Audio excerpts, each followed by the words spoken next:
Good morning. How everybody doing? My name is Gail Marie Young, and I'm here again today to tell you a story about life. And I've seen my good friend again, and what I have to say is when we stay on the main line, when we learn to be obedient to God, there's nothing we can't ask for. And we just have to not always want it right away. We got to realize it's on its way. And I was surprised to see this gentleman today, down in this territory, because we normally meet up by Kings Highway way. But God allows his people to see each other because he was wondering where I was. I hadn't thought about him yet because it hadn't crossed my mind on him. But being down here today, I'm in a shelter, and I'm here to say, young people, old people, crippled people, blind people, whatever you are, try to get off the streets. Come off the drugs. Because drugs is only hug you for a minute, and then they say, bye, where's the next customer? I'm a recovering crack smoker.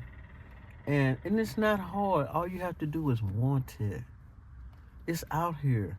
If you need some help, go to the hospital. BJC, my favorite hospital in the whole wide world. They will send you to all of the resources you need. And I think this is how I got in the shelter that I'm in now. They feed us all day. I'm surprised I don't weigh 300 pounds by now. But all I have to say is God is so good. If you're out here and need some help, start going to the hospital. Do anything. Talk to the social workers because they're willing to hear from you. They want to hear from you. Stop getting your food stamps and selling your pearls to swine, because you're going to still be whining when it's all over with. I don't have any children. I'm born October 19, 57. I don't want for nothing. Nothing. I carry my sword, which is my Bible, in my book bag. And I learned to be obedient to God. I don't read it every day, but I try to help somebody besides helping myself. I hold the door open for somebody that's crippled. I hold the door for folks that's stronger than me because they still weak. They weak-minded. I have to say this thing. I don't know where it began, but I know when it ends, it's all going to be in God's lap. And he knows the day and the hour. I was able to return 2 books I got from Julia Davis at the main library. I was so happy of that because I didn't want to have to travel way upstate. We do a little underhanded stuff. I collect bus tickets, enough bus tickets. I could be what they call Metro right now, but I'm not selling my tickets. I'm using them to get on the bus. But I might make $1 here or there if I want a soda pop until checks come. Now, this is what I want to know. Everybody is not talking about it, but it's on the cell phones. I managed to get one. Yeah, I did. There's money going to be out here from the government. They are giving extra checks on the 24th, tomorrow. They say extra checks will be going out to people that were born before 1971. I born before 1971. I want one of them Kit Kat boys.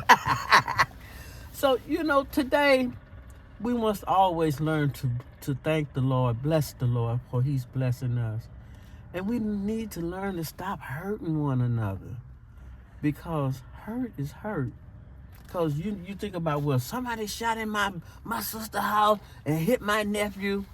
That's the same person could have been you when you shot at somebody that shortchanged you or just made you mad. We got to learn, where is the love? Where is the love? All these famous people getting locked up. Bill Cosby, Bo Diddley. They told me he's still locked up. And he got more money than all of some of these people I'm going to talk about. When do we change? It's when we run out of change. Change must come. It must come. That's my story. And the next time you talk to me, I'll have a bigger story. Miss Gail, I want to ask you, how does it feel to be out of the VACO, off the streets? How does it feel? It feels great. I always knew that there was an avenue, because one thing about Gail Marie Young, I just stayed there because I was in my addiction. See, I have to be true to my own self. But for the most part, there are beds in there, covers in there. And the one thing that was there when I first got back from Florida with St. Louis Powerhouse, there was a raccoon as tall as you. I can never, we all, My people all country folk. My great grandmother, my granddaddy's mother, had coal black hair all the way to the floor. I had never seen nobody with hair like that before, except for one other person, a friend I went to high school with. Her name is Deborah Phelps. She's a twin. She's Bobo, and her son Lola is Lolo. And Lolo lost a son to I don't know if it was disease or sickness, but she had sorrow, just like in the book of 1 Samuel. Read 1 Samuel. 1 Samuel is about two women that were married to Samuel. One name was Peninnah, the other one was named Hannah. And I think it was Hannah that had no children. Peninnah had children. And she poured her heart out to the Lord, asking the Lord if he would give her a child that she would promise that no razor would ever touch his beard. And she did have a son. His name was Samuel. I haven't finished reading the book. But that's my story today. You know, we must learn to read.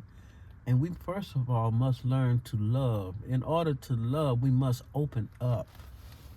It's like a book. We have to open up. Because it's there.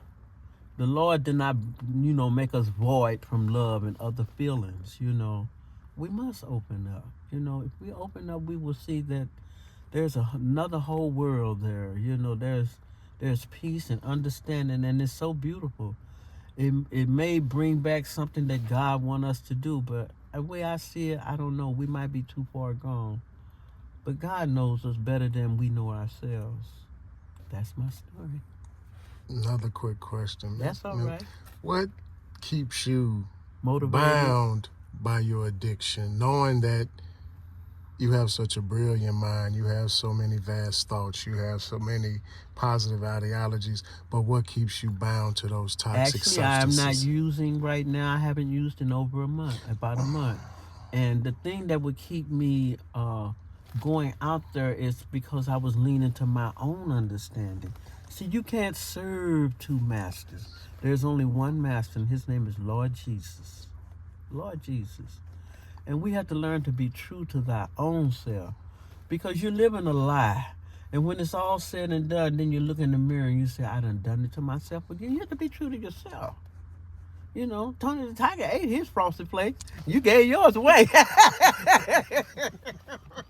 You got another question? I mean, you just asked me. I'll try to have a sincere answer for you. Have you been in contact with your family since you've been in the shelter? Yes. And how was that going? Oh, it felt so good. I talked to them on the phone. See, I got myself a phone. It's right. We're going to have to exchange information when we're done. Yes, ma'am. Yeah, let me get it out so you can get my number, because I don't remember it yet. It's a 55 something number. But yes, it felt great because I know they probably wondered where I was and that I'm okay. Yes. Because I'm the oldest, you know. And I was concerned about them because my real mother has dementia, Yes, ma'am. So I have to stay concerned. Yes, ma'am. Mm-hmm. And on the closeout, if you have any positive wisdom, knowledge, which you always do, could you please feel free to share it on the closeout? My thing that I want to donate today is to keep hope alive. Don't close that door. Even though things may seem dark and dreary and almost impossible, start praying. Get on those knees. Put them hands together and ask the Lord. Just keep asking keep knocking until that door comes open, because it will. In the word it says he shall not leave us forsaken nor begging for bread. Keep knocking. Thank you. We wish you all the best. We are Thank pulling you. for you that Thank you can you. keep them toxic substances in your rear view, because we love talking to you. I don't know what they look like. We thank you so much, and we wish you all the best. Thank you. Yes, Thank ma'am. you.